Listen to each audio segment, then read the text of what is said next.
श्रीगोविन्दं प्रपद्येऽहं दीनानुग्रहकारकम् वन्दे मुकुन्दमरविन्ददलायताक्षम् कुन्देन्दुशङ्खदशनं शिशुगोपवेशम् इन्द्रादिदेववनवन्दितपादपीठम् वृन्दावनालयमहं वसुदेवसूनम् नवजलधरवर्णं चम्पकोद्भासिकरणं विकसितनलिनास्यं विस्फुरं मन्दहास्यम् कनकरुचिदुकूलं चारुबर्हावचूलम् कमपि निखिलसारं नौमि गोपीकुमारम्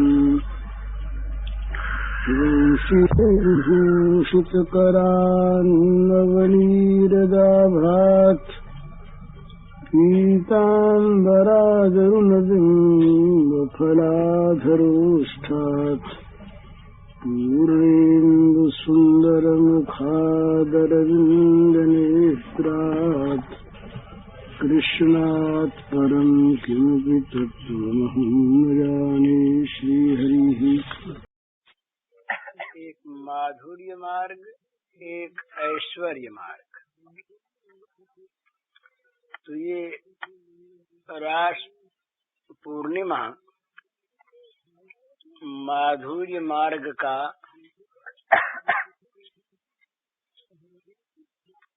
साध्य स्थल है। यहाँ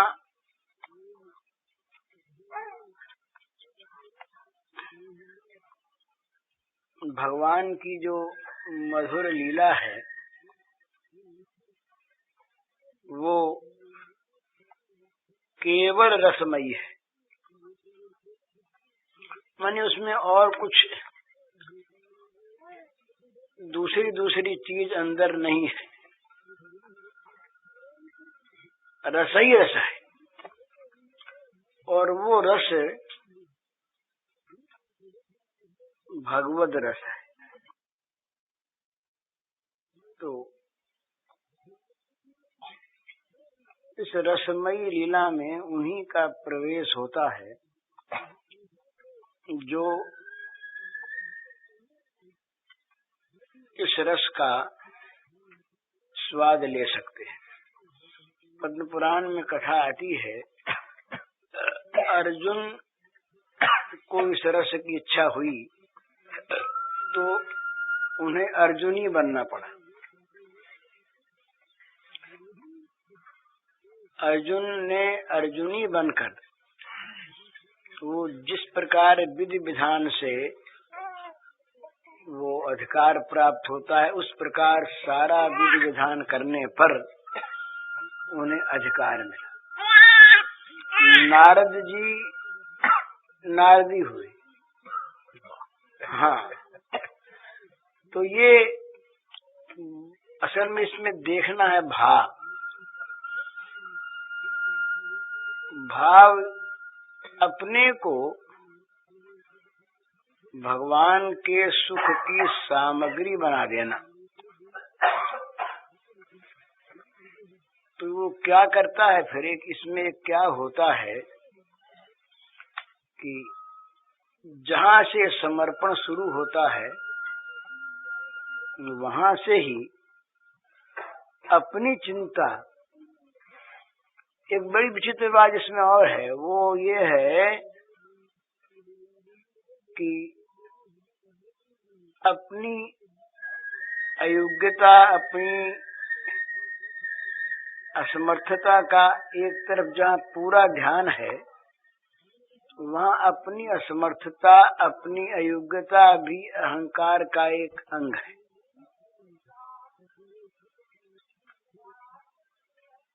ये भी दोष है।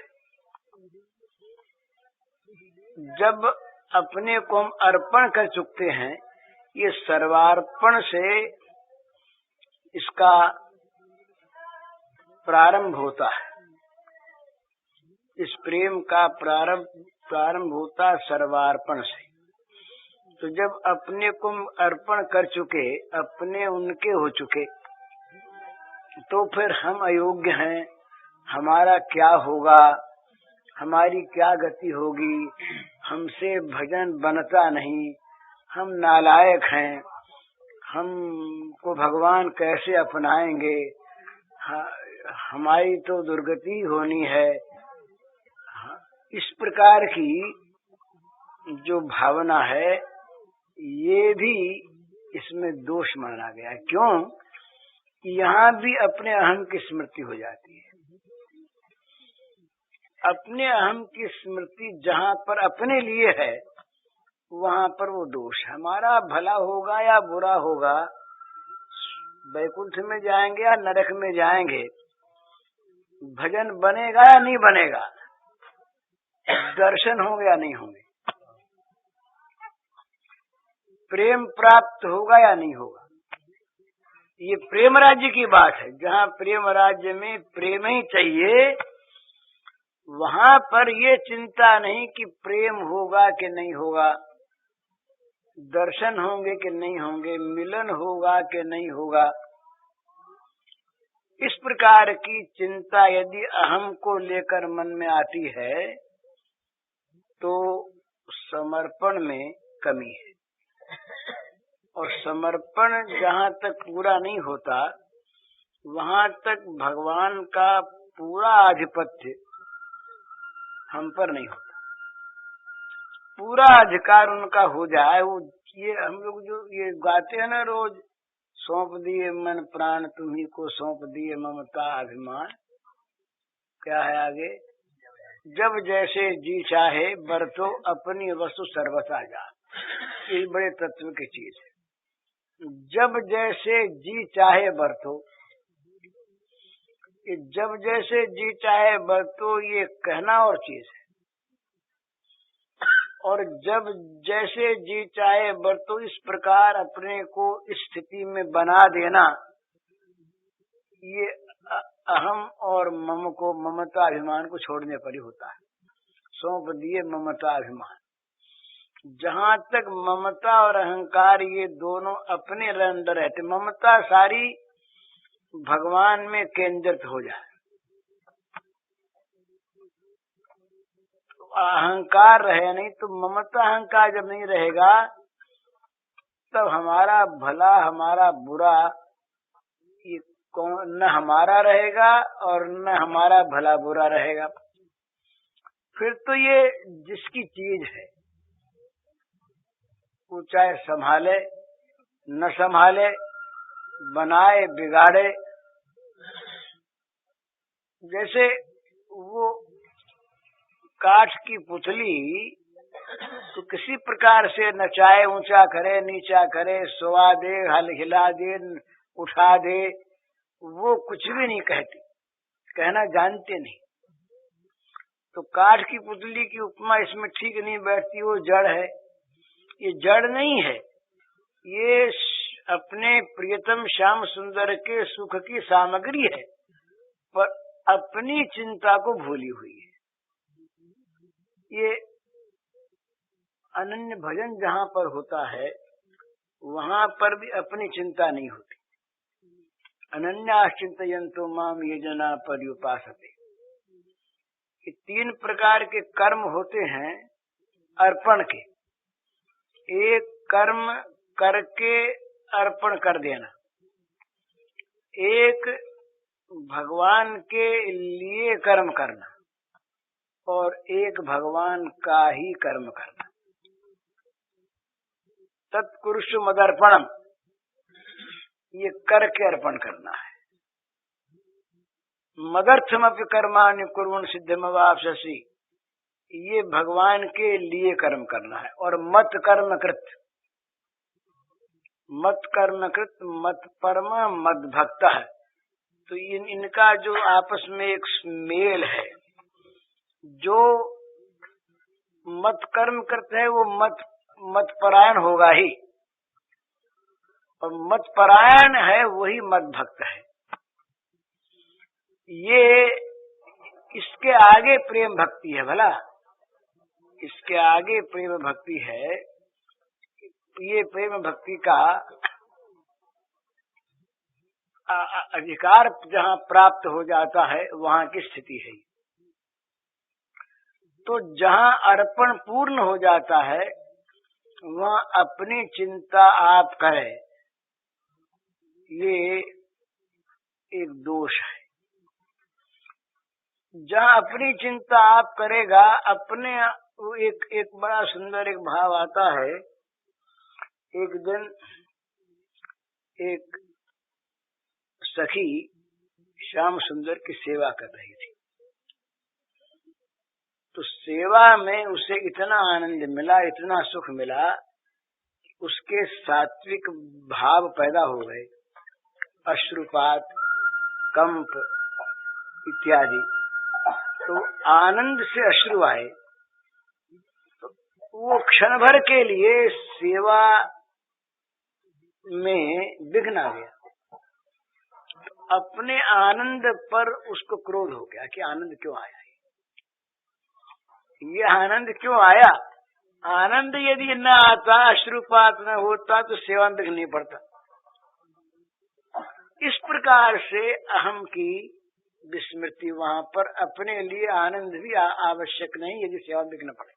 यदि उनके सुख में विघ्न पड़े तो उनके सुख से होने वाला सुख भी नहीं चाहिए। अपना सुख तो चाहिए ही नहीं, उनसे सुख चाहिए ही नहीं।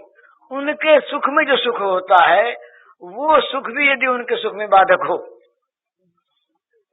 तो उस सुख की भी आकांक्षा नहीं, वो सुख भी जल जाए, वो सुख भी न मिले, तो वहां पर फिर अपनी चिंता कौन करेगा। अपनी चिंता का तो ये आदर्श सामने रखना चाहिए। इस प्रकार का बन जाने के बाद तो फिर बोलना, सुनना, कहना कुछ रहता नहीं। इसीलिए ऐसा कहते हैं कि राधा बहुत बाचाल पर अत्यंत मौन है। राधा बोलती है श्री कृष्ण के लिए बोलती है, अपने लिए सर्वथा मौन है, बोलती नहीं। ऐसा भाव जिसमें हो वो गोपी है, वो राधा भावापन्न है। वो चाहे पुरुष हो चाहे स्त्री हो, ये कोई बात नहीं। तो ये जहाँ रस है इस प्रकार का अहम की विस्मृति से उत्पन्न जो प्रियतम सुख का रस है, इसमें एक चीज यह होती है कि वो जो प्रियतम है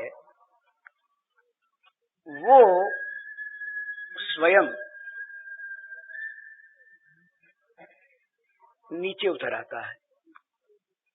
रस उसमें है ना, रसो वैसा है, अपने रस को उसमें उड़ेलता है, अपना रस उसमें भरता है और अपने रस को भरकर उसे उसका रस मानकर उसमें वो अवगाहन करता है। अपना रस उसे देकर और उसे उसका रस बनाकर, उसका रस मानकर और उसमें अवगाहन करता है, उसका पान करता है, उसके लिए ललचाकर। तो ये यहाँ भगवान की सर्वज्ञता, वो भगवत्ता, ज्ञानमयता, ये सच्ची, ये कहीं जाती नहीं है, पर ये स्वभाव ऐसा वहां पर है ये प्रेम राज्य में कि वहां वो जितनी ये मर्यादाएं हैं, ये मर्यादाएं वहां बंधन करने वाली होकर रह नहीं सकती। मर्यादाएं बड़ी आवश्यक है। उच्छृंखल जीवन के लिए मर्यादा को न मानना ये और भी गिरना है। मन में आवेगा सो करेंगे, इंद्रियां जो चाहेगी सो करेंगे, किसी नियम को नहीं मानेंगे, मर्यादा को नहीं मानेंगे, ये पतन है। पर वो एक स्टेज ऐसा है कि उस स्टेज में ये मर्यादाएं नहीं रह सकती। तो ये शरणागति जहाँ होती है वहीं से ही आरंभ हो जाता है। प्रेम में तो इसकी पूर्णता होती है, शरणागति में ही। ये भगवान के जो अंतिम 2 श्लोक गीता के हैं, ये सर्वगुह्यतम जिसको कहा है, सर्वगुह्यतम। सर्वगुह्यतम क्या है? इसका अर्थ चाहे कुछ भी हम समझें करें, सभी अर्थ ठीक है, पर यहाँ भगवान कुछ खुलकर बोलते हैं। खुलकर इसके आधी बात तो 9वें अध्याय के अंत में बोले, यहाँ बोलते हैं कि सर्व मन मना भव मद भक्तो मदिया जी माम नमस्करू। ये तो बात पहले 9वें में कह चुके, लेकिन इसके आगे की जो चीज है, सर्वधर्मान परित्यज्य माम एकम शरणम ब्रज, ये यहाँ पर बड़ी अनोखी बात कही। और ये कहते ही भगवान फिर सावधान हुए और कहा कि इदम ते ना तपस्काय ना भक्ताय कदाचन न चा शुश्रूषवे वाचम न च माम युबसूयति। ये उस पर बंधन लगा के फिर कहा कि इसको मेरे भक्तों में जो प्रचार करेगा, ये भक्तों में प्रचार करने वाली बात इन 2 श्लोकों के लिए है, भला सारी गीता के लिए नहीं है। ना भक्ताय कदाचन, ये भक्तों के सिवा किसी को नहीं कहना है, भक्तों में कहना है। तो इसमें भी वो जो मर्यादा है, जहाँ पर ये कहते हैं कि नान वाप्तम वाप्तव्यम वर्ते वच कर्मणि, लोक संग्रही रूप जहाँ भगवान का है वो दूसरा। और इष्टोसी में दृढ़मिति तत्व वक्ष्यामि ते हितम न तो लोक हितम। लोक हित की बात नहीं कह रहे हैं यहाँ पर, ये बात तो कह रहे हैं श्री कृष्ण अर्जुन के लिए, अर्जुन के हित की। अर्जुन के हित क्यों कह रहे हैं? इष्टोसी में दृढ़मिति, तुम मेरे प्यारे हो, तुम मेरे अपने हो, इष्ट हो। तो नहीं तो ये बात कहें बोले सब धर्मों को छोड़ दो, सब धर्मों को छोड़ दो, ये कोई मामूली बात है क्या? सब धर्मों को छोड़ दो भगवान कहें तो बंधन बांध के कहते हैं सर्वगुह्यतमं भूय शृणु में परम वच इष्टो से ततो वक्ष्यामि ते हितम इदम ते ना तपस्काय ना भक्ता कदाचन। नीचे ढक्कन ऊपर ढक्कन संपुटित करके ये आज्ञा दी। तो शरणागति में भी ये बात भगवान अपने मुंह से कहते हैं। और जहाँ प्रेम है वहाँ माया का आवरण हट जाता है। ये भगवान की जो चीरहरण लीला है ये आवरण भंग लीला है।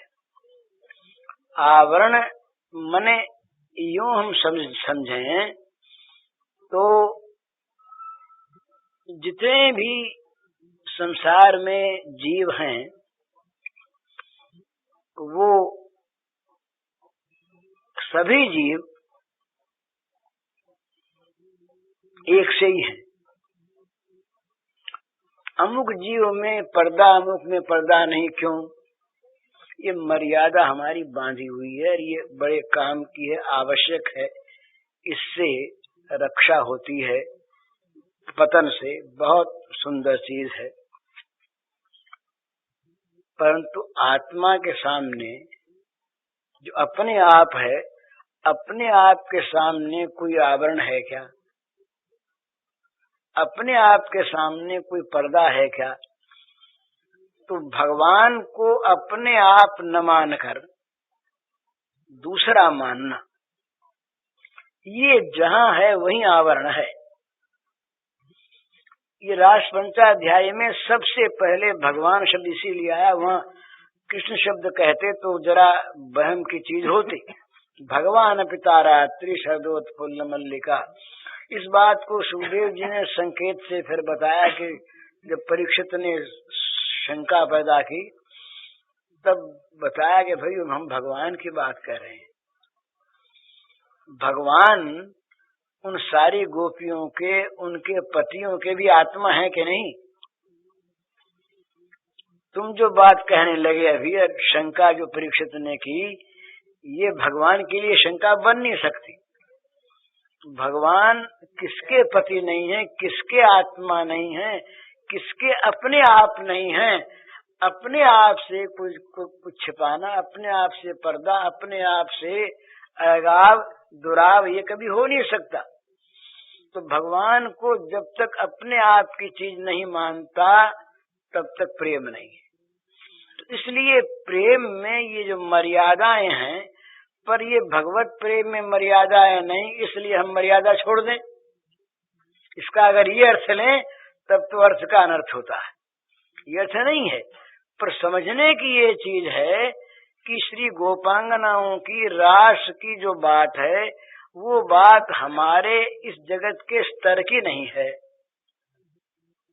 हम जहाँ पर हैं, हमारी आंख जहाँ पर है, हमारा विचार, हमारी बुद्धि जिस क्षेत्र में काम कर रही है, उस क्षेत्र से अलग होकर ऊपर चढ़कर हम जब समझेंगे तब समझ में भगवान की बात है ये समझ करके चलेंगे आगे, तब काम चलेगा।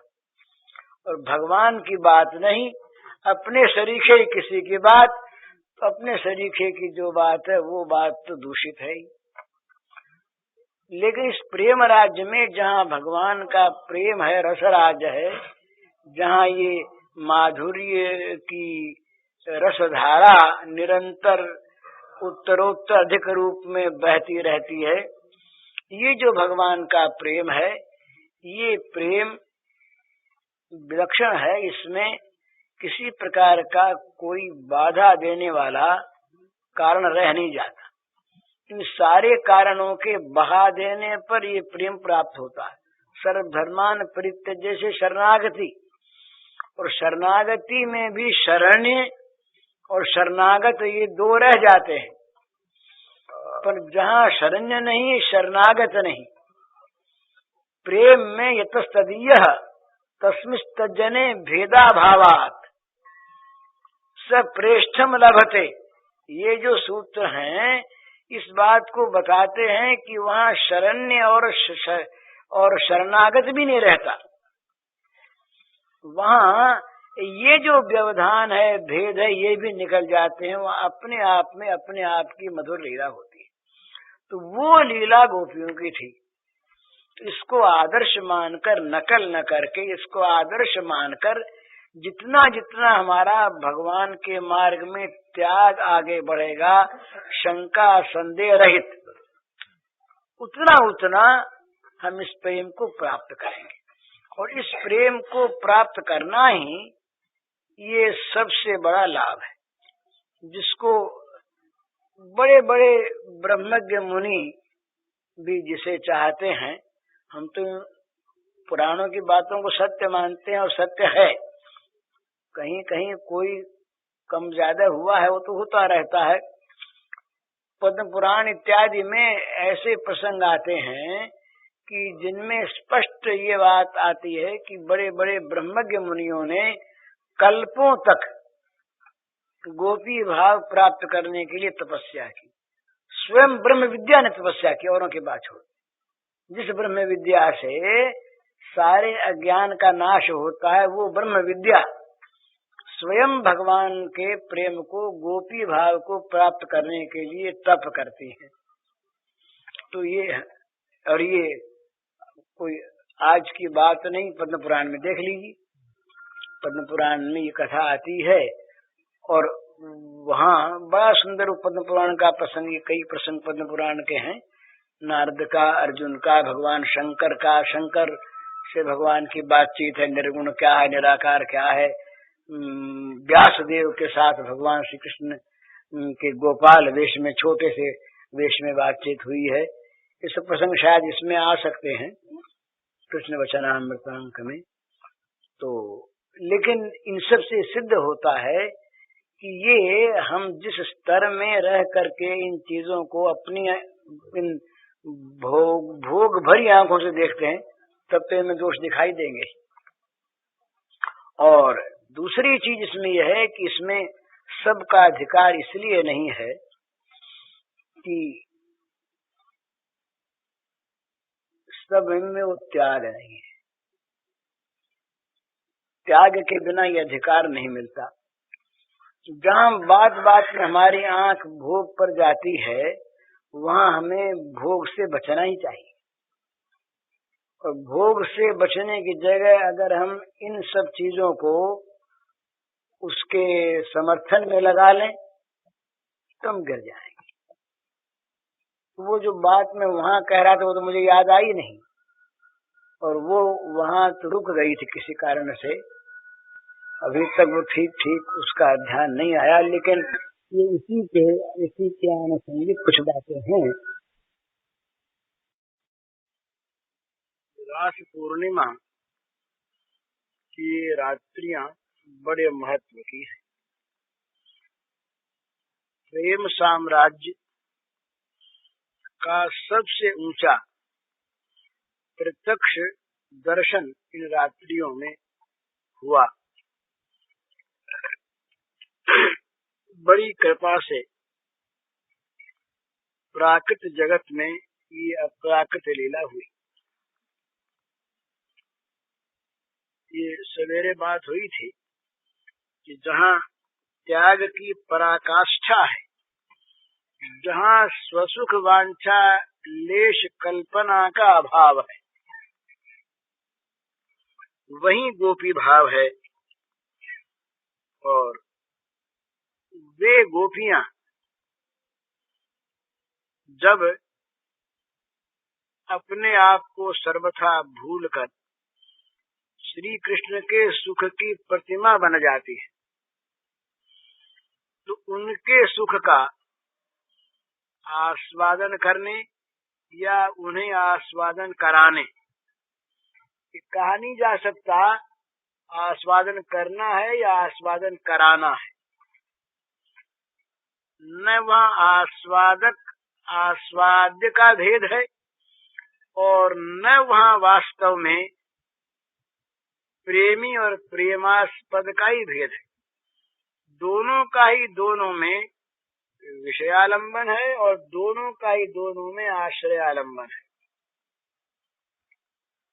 तो ये एक विचित्र, समझ में सहज में न आने वाली बड़ी ऊंची से ऊंची स्थिति है।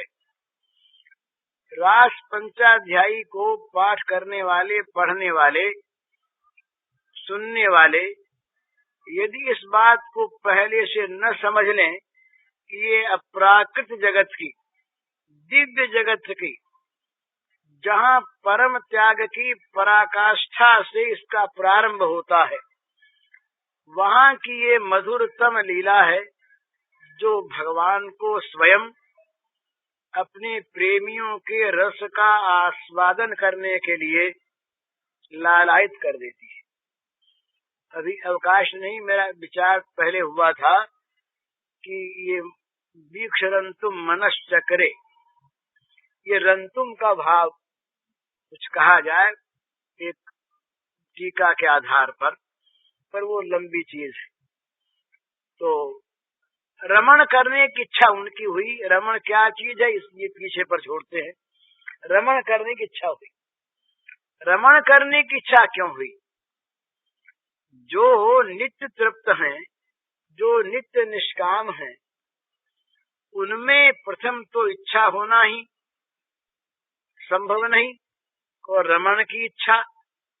तो ये रमण, अभी जैसा सुना आपने, न तो ये भोगियों का इंद्रिय रमण है और न ये योगियों का आत्म रमण है। भोगियों के इंद्रिय रमण की तो यहाँ गुंजाइश नहीं और योगियों के आत्म रमण की आवश्यकता नहीं। योगेश्वर भगवान स्वयं, तो क्या ये मिथ्या माया है? इसे मिथ्या माया कहना अपराध है। क्या ये वेदांत का रूपक है? जीवों और ब्रह्म का कोई खेल है? हो सकता है। प्रत्येक हमारे यहाँ सिद्धांत के आध्यात्मिक अर्थ भी होते हैं, पर आध्यात्मिक अर्थ भले ही होते हों, यहाँ जो कुछ जिन अक्षरों में है वही अक्षर से जो का त्यों सत्य है। पर जो का त्यों सत्य होने पर भी, ये श्रृंगार रस का वर्णन सा दिखने पर भी, ये श्रृंगार कहाँ किस रूप में गाया गया, किसने सुना। अगर उन दोनों पर ध्यान देते हैं, परीक्षित पर और सुखदेव जी पर, तो मालूम होगा कि ये दोनों ही इससे परे पहुंचे हुए लोग। तो ये यहाँ का श्रृंगार नहीं। भजन करने वालों के लिए ये एक सीखने की बात अवश्य है। भजन में दो प्रकार प्रधान होते हैं, एक विधि मार्ग, एक राग मार्ग। विधि मार्ग का जो भजन है उसको हम विशुद्ध ऐश्वर्यमय या माधुर्य मिश्रित ऐश्वर्यमय कह सकते हैं। विधि मार्ग में माधुर्य हो सकता है पर वो ऐश्वर्य मिश्रित होता है, और राग मार्ग का जो भजन है ये विशुद्ध माधुर्यमय है। यहाँ ऐश्वर्य का कहीं राक्षसों के सामने प्रकाश भले ही हो जाए, पर उस राग मार्ग के क्षेत्र में, उस प्रेम के साम्राज्य में, उस मधुर लीला प्रांगण में ऐश्वर्य वहां पर आ नहीं सकता। वहां तो नित्य नव, नित्य वर्धमान माधुर्य रहता है, और वो माधुर्य नित्य नित्य अपनी सरस धारा में सबको आप्लावित करता हुआ नित्य माधुर्य की लालसा बढ़ाता रहता है। तो कह सकते हैं विधि मार्ग को ऐश्वर्य मार्ग और राग मार्ग को माधुर्य मार्ग, ये भी कह सकते हैं। तो ऐसा मानते हैं कि राग मार्ग का जो स्थान है ये ब्रज है, और राग मार्ग के जो लीला पात्र हैं वे ब्रज के ही लोग हैं। उन्हीं का नाम गोपी गोप है। कि सवेरे बात हुई थी अपने कि जहाँ अहम की सर्वथा विस्मृति है, अहम के कल्याण की कामना नहीं, अहम की सर्वथा विस्मृति और केवल प्रियतम का सुख ही उसके जीवन का स्वरूप। ये निर्णय करना कठिन, प्रियतम कौन, प्रेमी कौन, परंतु जो भी प्रियतम हो, चाहे वो प्रियतम श्री कृष्ण की प्रियतमा राधा हो या राधा के प्रियतम श्री कृष्ण हो, पर प्रियतम का सुख ही जहाँ जीवन का स्वरूप है, अन्य सब की सर्वथा सर्वदा विस्मृति है, वहां पर ये माधुर्य का विकास होता है। माधुर्य के विकास में ही ये स्थिति होती। तो संपूर्ण माधुर्यमय भगवान नंदनंदन, ये भगवान ऐश्वर्य वाले भगवान नहीं। ये जरा ऐसी बात है, मैं गया एक बार वृंदावन, तो वनमाली राय वहां थे उस समय, जिन्होंने भागवत की 8 टीका का निर्माण करवाया था। वो भगवान को, श्री कृष्ण को जामाता के रूप में पूछते थे, जामाई बाबू के रूप में पूछते थे। तो उनके दर्शनार्थ गया मैं, महात्मा थे, तो उनके सामने बातचीत होने लगी। मैंने बड़ी भूल की, ऐसा मुंह से निकल गया मेरे कि भगवान तो सर्वव्यापक है। तो उनकी आंखों में आंसू आ उन्होंने कहा कि सर्वव्यापक होंगे भगवान, ठीक है, पर हमारे श्याम सुंदर तो सर्वव्यापक नहीं है। वो हमारे श्याम सुंदर तो नित्य यहीं ब्रज में हमारे साथ ही रहने वाले हैं, तो हमारे श्याम सुंदर सर्वव्यापक नहीं। तो सुनने वालों को ऐसा लगता है इसमें कि ये अज्ञान की बात है, पर ये अज्ञान की बात भी हो सकती है जहाँ अज्ञान के राज्य में होती है, ज्ञान की भावना से होती है, और नहीं तो ये ज्ञान के परे की बात है, जहाँ ज्ञान राज्य अपना फल प्राप्त करने के लिए भाव राज्य में परिणत हो जाता है, जहाँ मोक्ष अपने को चरितार्थ करने के लिए प्रेम की सेवा में पहुंच जाता है, वहां इस भाव का प्राकट्य होता है कि प्रेम रस सिंधु सिंधु है, अनंत है, अपार है। तो एक जगह आकर एक देशीय सा बनकर किसी एक का प्रेमी या प्रियतम बनकर सबको भूल, इसका संकेत राग मार्ग से बहुत बहुत दूर पर वैकुंठ में भगवान की भाषा में किया गया। एक बार साधु हृदय मह्यम साधु नाम हृदय त्वम मदन्नते न जानन्ति नाम तेभ्यो बनागति। बड़ा भगवान ऐसे कह सकते हैं क्या? हम उनको जानते हैं केवल और वो हमको जानते हैं केवल, और किसी को जानते ही नहीं। इस प्रकार से अपने आप को प्रेम के साम्राज्य में भगवान भोगता है, पर भोग्य बन जाते हैं, स्वयं भोग्य बन जाते हैं। प्रेमियों को अपना भोक्ता बना लेते, उनके सौंदर्य का, उनके माधुर्य का भोग करते हैं उनके प्रेमी जन। और बड़ी विचित्र बात, उनके रस का पान करने के लिए, उनके रस का आस्वादन करने के लिए स्वयं भगवान ललचाने लगते हैं, लालायित रहते हैं। इसीलिए गोपांगनाओं को मुरली का नाद सुनाकर भगवान ने बुलाया, आवाहन किया। दोनों बात, भगवान अपनी इच्छा पूर्ण करना चाहते हैं और गोपियों की इच्छा पूर्ण करना चाहते हैं। दोनों की इच्छाएं दोनों में मिली हुई है। भगवान श्री कृष्ण प्रेमास्पद जहाँ हैं, वहाँ भगवान अपने प्रेमियों के रस का आस्वादन करने के लिए लालायित हो जाते हैं। और जहाँ भगवान प्रेमी है, वहाँ भगवान इसके विपरीत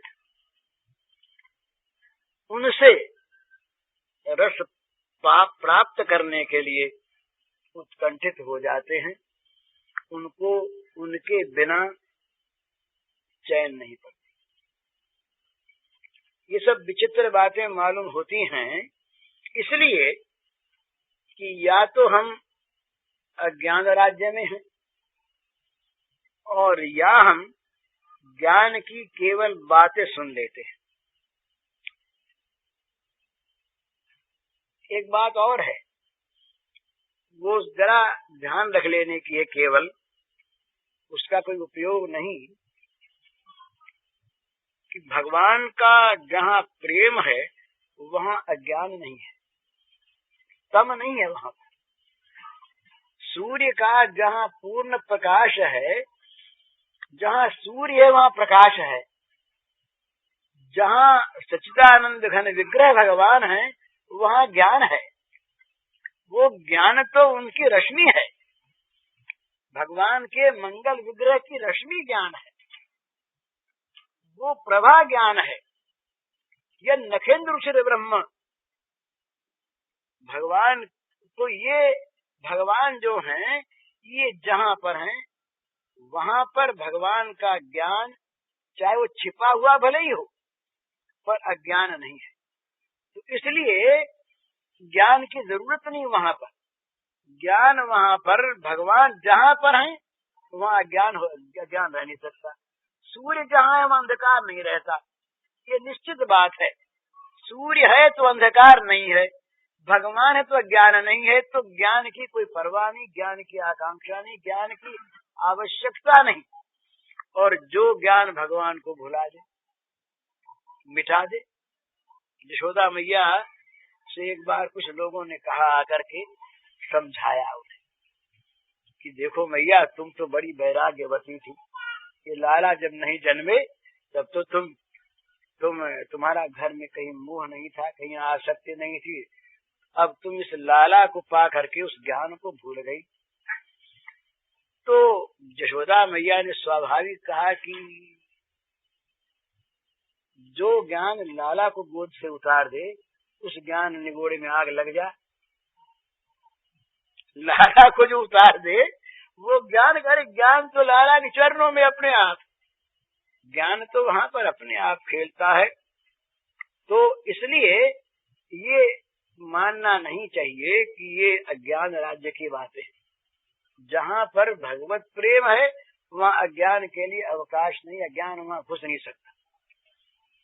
रही काम विजय की बात, तो ये ठीक है, श्रीधर जी महाराज ने बड़ा सुंदर विवेचन किया है कि काम विजय लीला है। तो ऐसा कुछ अनुमान होता है, काम विजय लीला भी नहीं है, काम वहाँ पर आ नहीं सकता।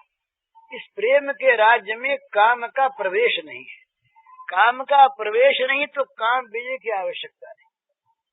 यह तो काम पर विजय पाया हुआ जो कोई है उसी का प्रवेश है। काम का विजय, काम का प्रवेश हो तब काम के विजय की संभावना हो, काम का विजय नहीं। ये तो विशुद्ध विशुद्ध प्रेम की रसमयी लीला है। यहाँ न काम है, न काम के नाश की कोई आवश्यकता है, न अज्ञान है और न ज्ञान को मिटाने के लिए ज्ञान की आवश्यकता है, न कर्म है और न कर्म न करने के लिए किसी निष्काम भाव की आवश्यकता है। वो निष्कर्म, वो ज्ञान, वो योग अपने आप बना हुआ प्रेम के साथ खेल रहा है।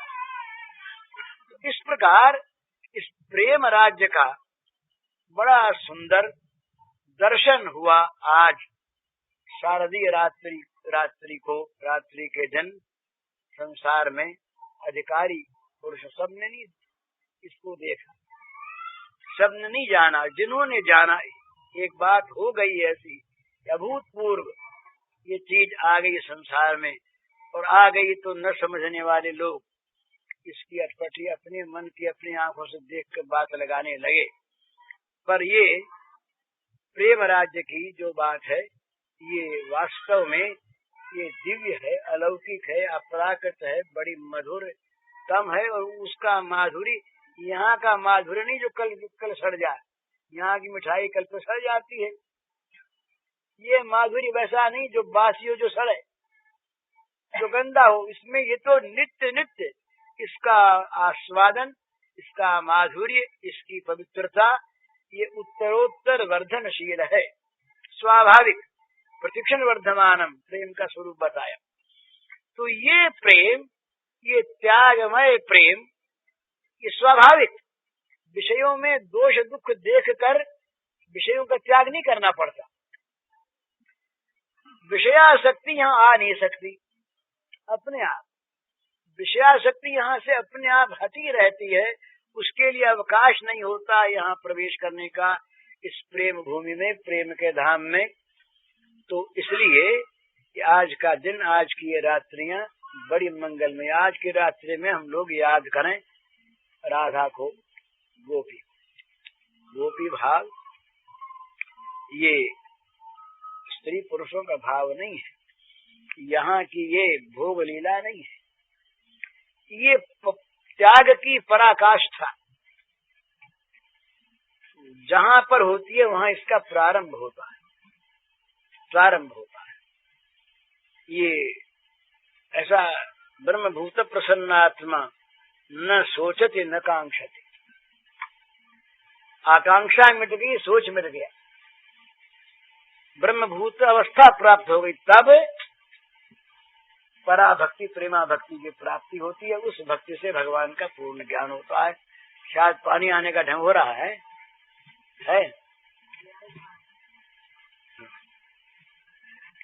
तो